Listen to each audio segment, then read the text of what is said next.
Listen. Stop whatever you're doing. Stop breathing. Because the world just shifted on its axis, and you didn't even feel it. They told you the internal combustion engine was dead. They told you America had lost its roar. They lied. This is not a car.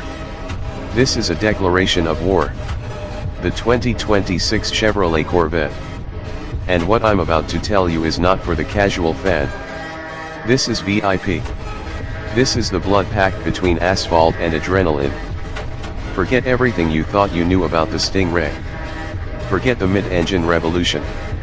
Because what just rolled out of that secret development garage in Michigan is not an evolution. It is a complete and total annihilation of physics. Let me paint you a picture. You're standing in a vault. A climate-controlled, biometric sealed vault. The floor is polished obsidian. In the center, under a single beam of light so cold it hurts, sits the silhouette. The 2026 Corvette ZR1. But Chevrolet won't call it that. The internal code name, the one whispered only between the chief engineers at 3 a.m. over burnt coffee and failed torque calculations, is Godhammer. And when you see the numbers, you'll understand why. First, the heart. The prophecy said the V8 would fade into a whimper of hybrid motors and battery packs. Chevrolet heard the prophecy, spit on it, and then supercharged it. This is not a flat plane crank. This is a 5.5-liter, twin-turbocharged, dual overhead cam V8. But that's the polite description. The real story is the block. It's machined from a single billet of a classified aluminum ceramic alloy originally developed for the now-defunct Space Force orbital interceptors. It can withstand combustion temperatures that would turn a Ferrari V12 into a molten paperweight. Redline 7,000. No 9,000. Wait. Listen to the number I am about to say. 10,200 RPM. A pushrod engine is a tractor. This is a scalpel spinning at the speed of sound. Horsepower. The official press release will say 1,200. The real number, the one locked in the ECU that only unlocks with a proprietary key fob given to the first 500 buyers, 1,456 horsepower. At the crank, on pump gas, but power is nothing without control.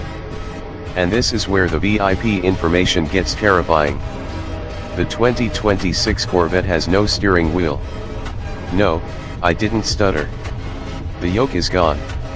The physical linkage is gone. It uses a quantum-locked, haptic feedback neural bridge. You place your hands on two cold plate sensors. They read the micro tremors in your median nerve. You think turn, and the rear wheel steering, which articulates at 15 degrees per millisecond, reads your intention before your own shoulder muscles have fired. The lag is zero. Absolute zero. The car drives your thoughts. And the tires. Goodyear was given a blank check and a nuclear launch code. They created a compound that uses a carbon fiber weave infused with magnetor-heological fluid. Under heavy braking, the tire sidewalls stiffen to the equivalent of forged aluminum. Under cornering, the contact patch shifts in real time, looking for grip like a predator looking for a throat. The battery. You think a hybrid system would ruin the purity. You are wrong. There is a 10 kilowatt supercapacitor pack buried in the transmission tunnel. It doesn't provide range. It provides shove. It stores energy from regenerative braking that would otherwise blister the rotors. And when you floor the throttle, it dumps all 500 volt amperes directly into a pair of axial flux motors mounted on the front hubs. That gives you instantaneous torque vectoring. That means the front wheels pull you through the apex while the rear wheels push. The all-wheel drive system has a drift mode that doesn't just let you slide. It calculates the exact steering angle to hold a perfect 45-degree slip angle for 3 miles. 3 miles of continuous, tire shredding, demonic sideways acceleration. Now look at the body. It is not painted. The exposed carbon fiber is a weave so dense it stops a 9 mm round from 20 feet. The headlights are not LEDs. They are laser diodes, the same technology used to cut through tank armor. They project a beam 2 kilometers down an empty desert highway, and they automatically dim around corners by physically pivoting the entire nacelle. The rear wing is active, but not like those German toys. At 150 miles per hour, it splits into 2 separate ailerons. They move independently. They fight yaw before the computer even registers the yaw. The car is smarter than the driver. The car is safer than a Volvo. And the car is meaner than a caged Panther. 0 to 60 the lawyers will say 2.1 seconds. The GPS data from the test track in Virginia, the run that was immediately classified, shows 1.87 seconds. On wet pavement, the quarter mile sub 9 seconds. Top speed the limiter is set to 236 miles per hour.